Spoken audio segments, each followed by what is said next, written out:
नमस्कार विद्यार्थी मित्रों, कक्षा 9th के सभी विद्यार्थियों को मेरा नमस्कार।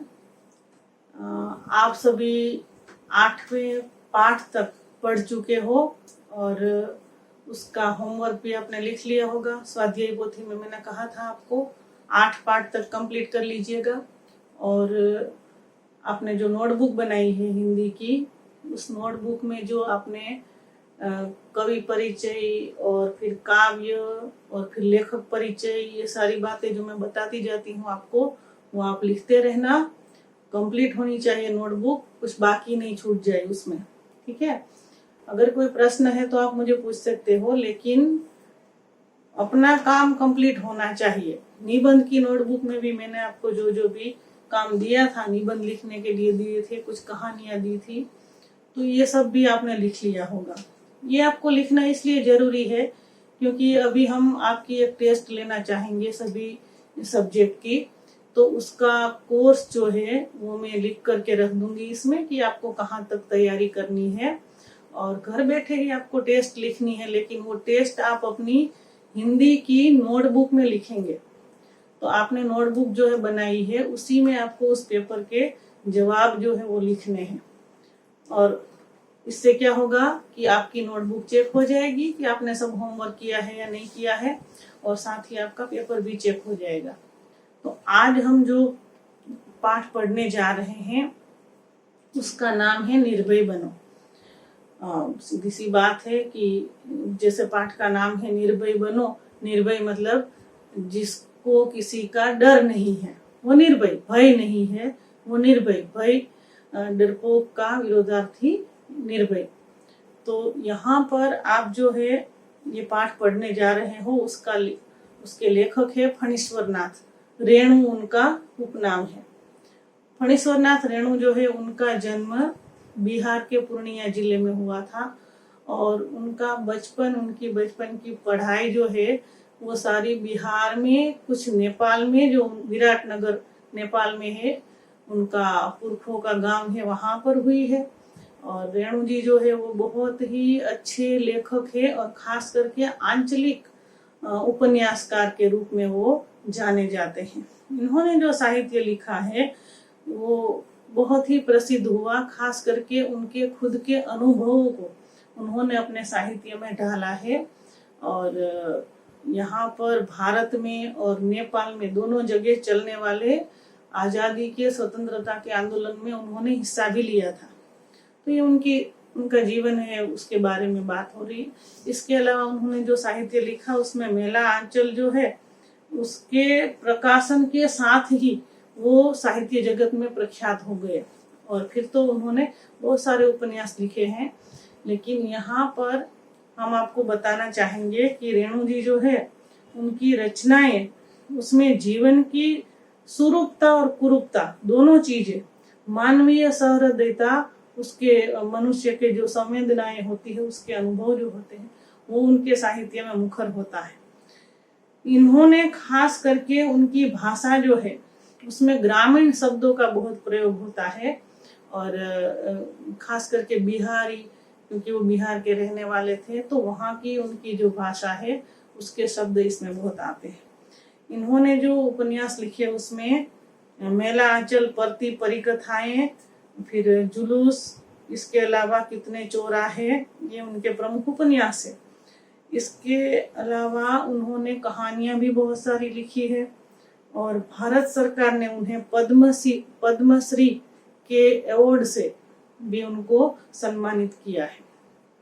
यह अंश जो है हम जो यहाँ पढ़ने जा रहे हैं, ये एक उपन्यास का अंश है। आपको अगर पूछा जाता है कि पाठ का, गद्य का साहित्य प्रकार कौन सा है, तो आपको लिखना है उपन्यास अंश। और ये उनके कितने चौराहे, ये उपन्यास का नाम है, कितने चौराहे, उसमें से उसके 7वां भाग जो है, अंश है, उसमें से ये लिया गया है। तो आपको जो है उस 7वां प्रकरण जो है कितने चौराहे में, उसमें से ये अंश लिया हो, यानी उपन्यास अंश है ये। तो हम जो पढ़ने जा रहे हैं उसमें मेन बात क्या है वो मैं आपको बताना चाहूंगी कि मान लीजिए आप लोगों को कभी घर से बाहर अकेले निकलना पड़ा, वो भी रात को, तो हम इतने बड़े नहीं हो गए हैं अभी कि अकेले कहीं भी आ जा सके, हमें किसी की मदद चाहिए होती, साथ में कोई रहे तो अच्छा है। और ऐसे में अगर आपको कोई बोल दे कि तुझे अंधेरे में यहाँ से यहाँ तक अकेले जाना है तो बड़ा डर लगता है। भाई डर किससे लगता है ये हमें मालूम नहीं, लेकिन डर जरूर लगता है, हमें कोई साथ होना चाहिए हमारे। तो यहाँ इस गद्य में लेखक के द्वारा ये बताने का प्रयत्न किया गया है कि बचपन से ही हमारे अंदर निर्भयता का गुण होना चाहिए, ताकि हम कहीं भी अकेले आ जा सके, हमें किसी का डर ना लगे। तो निर्भयता का ये गुण जो है उसको हमें कैसे विकसित करना है, इसका उदाहरण उन्होंने एक पात्र के माध्यम से इसमें दिया है। पाठ जो है उसकी शुरुआत यहाँ से होती है कि प्रियव्रत राय एक मुख्य पात्र है, मैं 10वीं का विद्यार्थी है, स्टूडेंट है प्रियव्रत राय। और उसका वैसे तो विद्यार्थी जीवन में हम लोग पढ़ाई के अलावा और कुछ सोचते नहीं हैं, लेकिन यहाँ ये पात्र जो है वो पढ़ाई के अलावा भी बहुत कुछ सोचता है। उसने अपना एक दल बनाकर रखा है, उसमें उसके सदस्य है 4-5 जो भी, वो भी विद्यार्थी ही है सारे। तो प्रियोदा क्या करते हैं कि अपने इस सारी विद्यार्थी टोली को लेकर के गांव भर में घूमते हैं और सन्यासी आश्रम के लिए मुठिया वसूलते हैं। मुठिया वसूलने का मतलब क्या है, यहाँ मुट्ठी भर अनाज। तो ये उस समय की बात हो, बहुत साल पहले की बात है। उस समय लोगों को खाने पीने की भी बड़ी परेशानी हो रही थी, अनाज सबको मिलता नहीं था। तो ऐसे में ये व्यक्ति जो है प्रियोदा, सभी लोग उसको प्रियोदा के नाम से बुलाते हैं। तो उसको ये मन में होता है कि मुझे लोगों के लिए कुछ करना चाहिए। तो क्या करता था, अपनी टोली को साथ में लेकर के मुट्ठी भर अनाज हर एक घर से लेता था, फिर जितना भी अनाज इकट्ठा हो जाए वो आश्रम में दान कर देता था। इसके अलावा इनकी टोली का एक और कार्यक्रम होता था कि शनिवार की शाम को ये सारे परमान नदी के तट पर, बिहार में नदी बहती है परमान नदी के तट पर बालूचर यानी उसके तट पर इकट्ठा होते थे और रविवार को क्या काम करेंगे उसका पूरा कार्यक्रम जो है वो बनाते थे। और सभी को एक एक ड्यूटी दी जाती थी कि तुमको ये करना है, तुमको ये करना है वगैरह। उनका एक और खास काम होता था कि हर एक घर में जाकर के कोई व्यक्ति अगर बीमार है तो उसकी देखभाल करनी होती। उस समय हैजा की बीमारी, जैसे आजकल हमारे ये बीमारी फैली हुई है, ये उस समय जो है हैजा की बीमारी फैली। हैजा भी ऐसी बीमारी थी, छूत की बीमारी, कि कोई जो भी व्यक्ति उसकी देखभाल करने वाला हो उसको भी ये रोग लग जाता था। तो लोग जो है बीमार लोगों की सेवा करने में बड़ा डरते थे, लेकिन प्रियोदा और उसकी टोली जो है ऐसे ही बीमार लोगों के घर जाती थी, उसकी देखभाल करती थी। और फिर जब तक वो व्यक्ति एकदम से ठीक ठाक नहीं हो जाता, संपूर्ण स्वस्थ नहीं हो जाता, तब तक ये लोग वहां से हटते नहीं थे। गांव के लोगों की, बूढ़े लोगों की, शिक्षकों की, हर एक व्यक्ति की इन लोग सेवा करते थे, इस प्रकार से देखभाल करते थे। तो उनका ये जो दल था प्रियोदा का, उसमें रोबी और कालू ये मुख्य पात्र थे, उसके मित्र थे, साथ में रहते थे सभी तीनों। और अब मनमोहन उसके दल का सदस्य होने जा रहा था। तो मनमोहन को कालू लेकर के आया था और प्रियोदा तय करेंगे कि उसको दल में रखना है या नहीं। तो प्रियोदा जो है उससे 2-3 सवाल करते हैं। सबसे पहला सवाल क्या पूछते हैं कि ऐसे एक व्यक्ति का नाम बताओ जिसको भारतवर्ष के सभी लोग भगवान की तरह अवतार समझ करके पूजते हैं। ऐसा कौन व्यक्ति है जिसको लोग भगवान का अवतार मानते हैं, ऐसा व्यक्ति कौन है, ये प्रश्न पूछते हैं। तो आपको भी याद रखना है, अगर आपको ये प्रश्न पूछा जाता है कि भारतवर्ष में ऐसा कौन व्यक्ति है जिसको कि लोग भगवान का अवतार समझते हैं, तो मनमोहन जवाब देता है तुरंत से, फटाक से, महात्मा गांधी। दूसरा सवाल पूछा जाता है, ठीक है, दूसरा सवाल प्रियोदा पूछते हैं कि तुम बड़े होकर के क्या बनना चाहते हो। तो हम लोगों ने सभी ने तय किया होता है कि हम बड़े होकर के क्या बनेंगे। सबका सपना होता है कुछ ना कुछ, कोई डॉक्टर बनना चाहता है, कोई इंजीनियर बनना चाहता है। इसने कहा मैं वकील बनना चाहता हूँ, मनमोहन ने कहा। अच्छा, हंसने लगे। और बीमार की सेवा करना जानते हो? इसने कहा हाँ। तो हम जिस बीमार की सेवा करने के लिए कहेंगे वहां जाओगे? तो इसने कहा हाँ। और हैजा का बीमार होगा, उसको हैजा की बीमारी होगी तो भी सेवा कर पाओगे? तब जो मनमोहन है वो जवाब देने में उसको थोड़ी तकलीफ हो गई। उसने कहा कि उससे मुझे बहुत डर लगता है। बहुत ही स्वाभाविक है, आजकल जैसे डर का माहौल फैला हुआ है कि कोई ऐसे बीमार व्यक्तियों के पास नहीं जाता है, वैसे ही उस समय हैजा के बीमार के पास भी कोई नहीं जाता था। तो इसने कहा कि नहीं, उसकी मैं सेवा नहीं करूंगा। तो प्रियोदा ने कहा सूर्य नारायण से कि कोई बात नहीं, सूर्य नारायण भी उसके दल का एक सदस्य है। फिर पूछते हैं तैरना जानते हो, पानी में तैरना? तो इसने कहा नहीं। तो ठीक है सूर्य नारायण, तुम इसको तैरना सिखा देना। और मोना, मनमोहन को प्रेम से सभी लोग मोना उसको बुलाते हैं।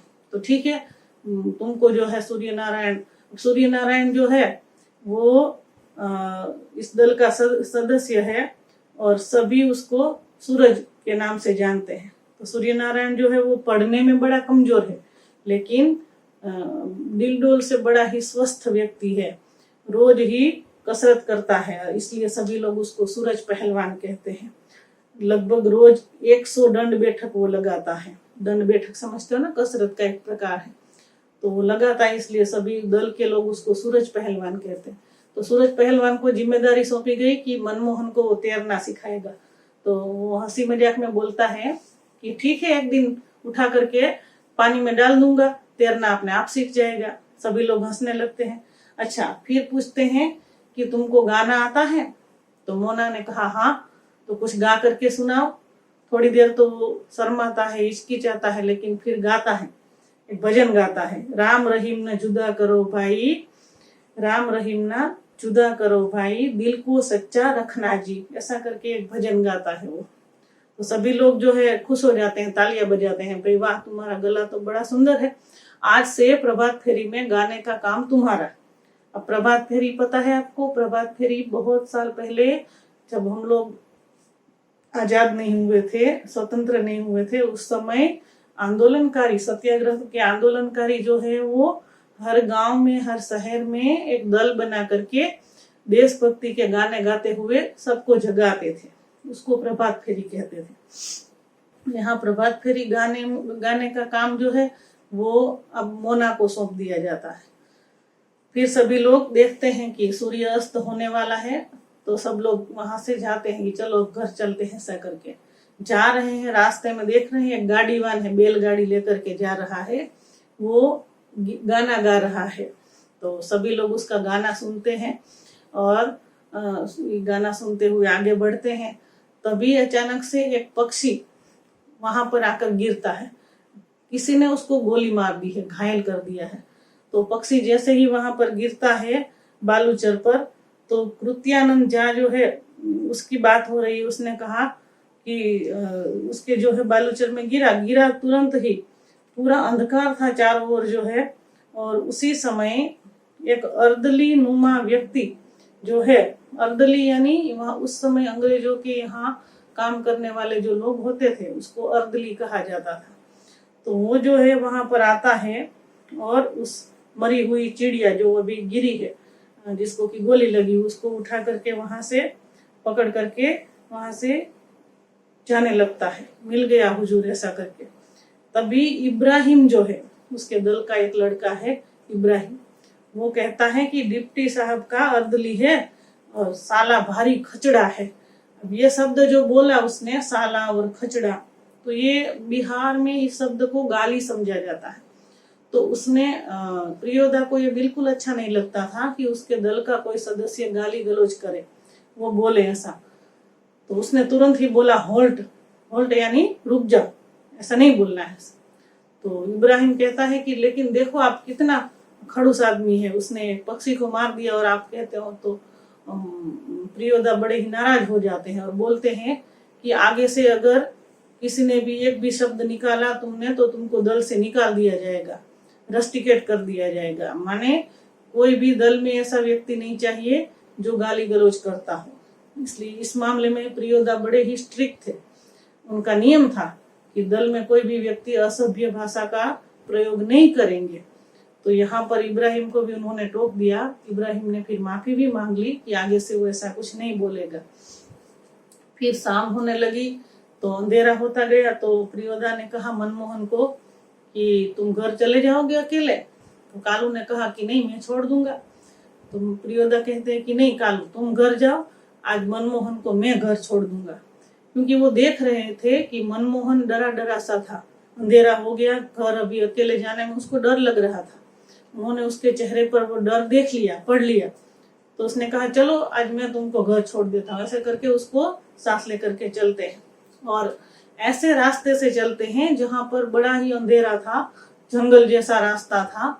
तो वहां से वो दोनों जा रहे थे। तो प्रियोदा उससे बातें करने लगते हैं कि यहाँ से तुम कभी गुजरे हो? तो क्या मनमोहन कहता है नहीं।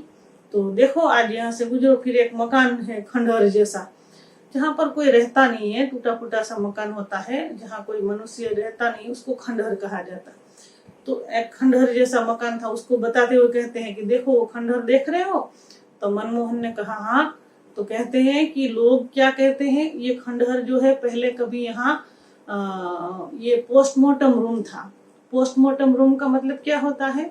जहाँ मुर्दों के शरीर की चीर फाड़ की जाती है, तो उसको पोस्टमार्टम रूम कहा जाता है। यहाँ पर पोस्टमार्टम होता है डेड बॉडी का, तो इसलिए लोग बड़े ही डरते हैं और क्या कहते हैं कि रात में यहाँ भूत पिशाच जो है बाहर आते हैं, निकलते हैं और फिर नाचते हैं।